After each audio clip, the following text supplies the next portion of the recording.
Hello buddies, welcome back, it's Anne-Sophie, and today I'm going to show you how you can hide your number on your Gigaset GX6. For that you want to click on your phone button there and then go to this little menu here. Go to settings and then go to calling accounts. Then you see your provider here, click on it, and now you can go to additional settings.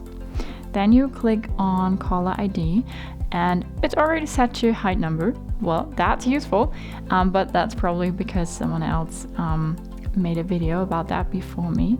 So normally your phone is set to network default, and then you click on it and say hide number.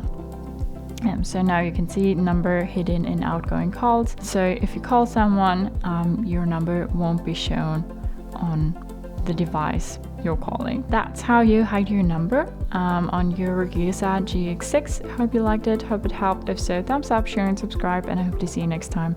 Bye.